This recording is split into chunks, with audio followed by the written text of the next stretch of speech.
Phone ట్యాపింగ్లో ఏదో విచారణ క్రమాన్ని పిలిచారు. బరాబర్ పోతాం, పోయి అడుగుతా. ఏమడుగుతా? ఏం తప్పు చేసింది మా ప్రభుత్వం అని అడుగుతా. ఎక్కడ తప్పు జరిగింది అని అడుగుతా.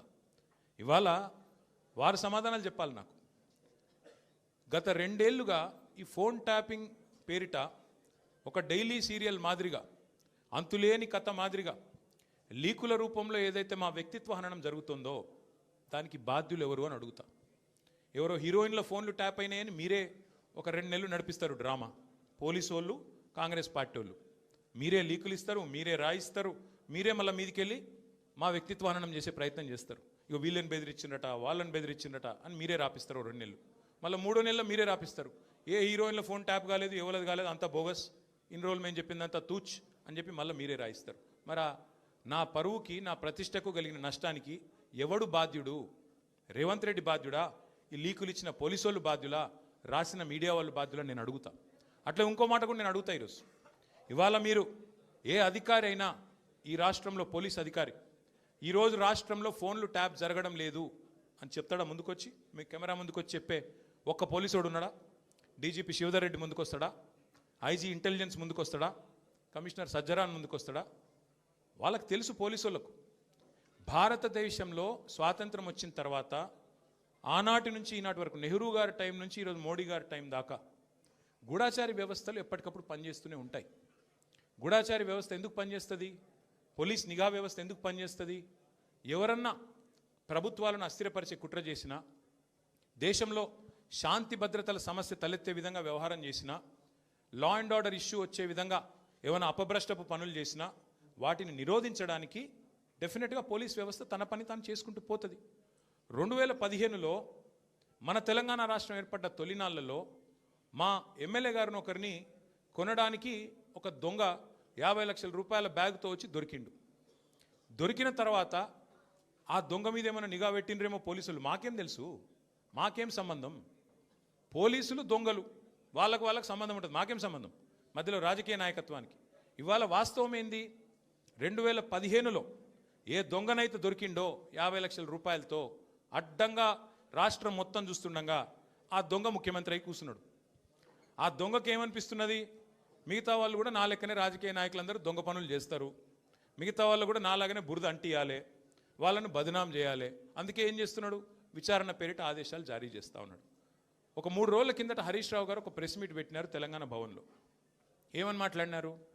సింగరేణి కాలరీస్ ఏదైతే ఉన్నదో అక్కడ 1000 కోట్ల బొగ్గు కుంభకోణం జరిగింది.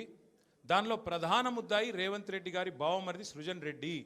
ఆయన కింగ్ పిన్గా ఉంటూ ఈ అక్కరలేని సైట్ విజిట్ సర్టిఫికేషన్ భారతదేశంలో ఎక్కడ ఏ కోల్డ్ ఫీల్డ్లో లేదు. అదొక కండిషన్ పెట్టి, ఒక నిబంధన పెట్టి కాంట్రాక్టర్లను రింగు చేసి బెదిరించి ఫోన్ ద్వారా నేరుగా మాట్లాడి, నేను ముఖ్యమంత్రి బావమరిదిని మాట్లాడుతున్నా, మీరు టెండర్ వేయొద్దు, మీరు వేస్తా అని చెప్తే నేను సర్టిఫికెట్ ఇయనియా సింగరేణి నుంచి అని బెదిరిస్తున్నాడు. బెదిరించి ఈ మొత్తం స్కామ్ చేసింది రేవంత్ రెడ్డి గారి బావమరిది అని హరీష్ రావు గారు ఆధారాలతో సహా, ఎట్లా మా గవర్నమెంట్లో మైనస్ టెండర్లు పోతుండే, ఎట్లా కాంగ్రెస్ రాగానే ఈ నిబంధన పెట్టడం వల్ల +22% +14% టెండర్లు ఎట్లా పోతున్నాయి, ప్రజాధనం ఎట్లా కొల్లగొడుతున్నారు, సింగరేణితో ముఖ్యమంత్రి గారు ఎట్లా ఫుట్బాల్ ఆడుతున్నారు, సింగరేణి సంస్థని తన కామధేనువుగా ఎట్లా మార్చుకున్నారు, ఇవన్నీ వివరంగా చెప్పినారు. ఉదయం చెప్పంగానే సాయంత్రం వరకు మేము ఎదురు చూస్తూ ఉన్నాం. ఎవరన్నా ఒక మంత్రి, ఎవరన్నా ఒక బాధ్యుడు స్పందిస్తాడేమో. పోనీ కేంద్ర బొగ్గు శాఖ మంత్రి మన రాష్ట్రం నుంచే ఉన్నాడు కిషన్ రెడ్డి గారు. వారి ప్రభుత్వానికి కూడా సింగరేణిలో 49% వాటా ఉంది. కనీసం ఆయనన్నా, మరి కేంద్ర బొగ్గు మంత్రి కాబట్టి ఆయనన్నా స్పందిస్తాడేమో, ఈ దొంగలను పట్టుకుంటాడేమో. మోడీ గారు ఊకుకంటుంటారు కాంగ్రెస్ అంటేనే స్కామ్ గ్రేస్ అని. మరి మోడీ గారి ప్రభుత్వం ఏమైనా స్పందిస్తుందేమో అని చూసినాం. కానీ సాయంత్రం వరకు ఏం చేస్తారు? హరీష్ రావు గారికి సిట్ నోటీస్. అది అయిపోయింది. అదో డ్రామా ఒక రోజంతా నడిపిండ్రు. హరీష్ రావు గారు లోపల పోయినరు, ఉల్టా క్వశ్చన్లు వాళ్ళనే అడిగిండు, వాళ్ళకి ఏం చెప్పాలన్నా తెలియలేదు, నీళ్ళు నమ్మలేరు, అయిపోయింది. ఇప్పుడు మళ్ళా ఇక డైలీ సీరియల్, అదే సీరియల్ ఉంటుంది కార్తీక దీపం అని, అది మనసు మమత, ఆ టైప్లో మళ్ళీ ఈరోజు నాకు, రేపు ఎల్లుండి ఇంకొకరికి. ఇది ఒక టైంపాస్ ప్రోగ్రామ్ తప్ప ఇలా అయ్యేది ఏమీ లేదు, వచ్చేది ఏమీ లేదు. మా సోదరులు వాలంటరీ రిటైర్మెంట్ తీసుకున్న additional director general of police RS Praveen గారు మిగతా విషయాలు మీకు అన్నీ చెప్తారు, నేను ఎక్కువ చెప్పా. ఎందుకంటే వారు ఇటున్నారు, వారు అన్ని విషయాలు వారు వివరంగా చెప్తారు, ఎందుకంటే వారు గతంలో ఐపీఎస్ ఆఫీసర్గా పనిచేసినారు, వారి తర్వాత ప్రెస్ మీట్ పెట్టి అన్నీ చెప్తారు. కానీ ఒకటి మాత్రం వాస్తవం, ఇవాళ రేవంత్ రెడ్డి గారు ఆయన దొంగ కాబట్టి, అడ్డంగా దొరికిన దొంగ కాబట్టి, ఇంకా దొంగ పనులు చేస్తూనే ఉన్నాడు కాబట్టి, అదేదో సినిమాలో బ్రహ్మానందం గారు దొంగ ఉంటాడు, ఉరుకురికి దొరికిపోతుంటాడు, అట్లాగే ఈయన కూడా ఈయన స్పెషాలిటీ ఏంటంటే ఉరికి దొరికిపోతాడు. ఉత్తగానే సింగరేణిలో దొరుకుతాడు, మూసీలో దొరుకుతాడు, హైడ్రాలో దొరుకుతాడు, ఎక్కడ పడితే అక్కడ దొరికిపోతాడు, హిల్ట్ కుంభకోణంలో దొరుకుతాడు, లగచర్లలో దొరికిపోతాడు. దొంగ ఫాస్ట్గా దొరికిపోవడం రేవంత్ రెడ్డి గారి స్పెషాలిటీ. ఇంకా విచిత్రం ఏంటంటే ఇవాళ ఒక దొంగ లేడు ఈ రాష్ట్రంలో, దండుపాలెం ముఠా ఉంది ఈరోజు. క్యాబినెట్ ఎవరిది వాళ్ళు అందిన కాడికి దోచుకోనే స్కీమ్లో భాగంగా ఈరోజు వాళ్ళు దోచుకుంటా ఉన్నారు. ఆ దోపిడీని మేము బయట పెడుతుంటే వాళ్ళకి ఎక్కడ లేని మంట వస్తున్నది మా మీద. మాకేం ఫరక్ పడది. మీకు తెలియదు కానీ మీడియా వాళ్ళు మీరు కూడా మాకు తెలియకుండానే సాయం చేస్తున్నారు. మీరేమనుకుంటున్నారంటే ముఖ్యమంత్రి చెప్పిండు, మేము ఇట్లా ఒక కేసు నోటీసులు వచ్చినాయి, మరి వీళ్ళని ఏదో విచారిస్తున్నారు అని చెప్పి లోపల పోగానే మేము పోగానే ప్లేట్ బ్రేకింగ్లు పెట్టి గుచ్చి అడుగుతుండ్రు అని మీరు పెడతారు. మాకేం బాధ లేదు, ఎందుకంటే 100 కోట్ల పబ్లిసిటీ మీరు ఫ్రీగా మాకు ఇస్తున్నారు, మాకేం బాధ లేదు.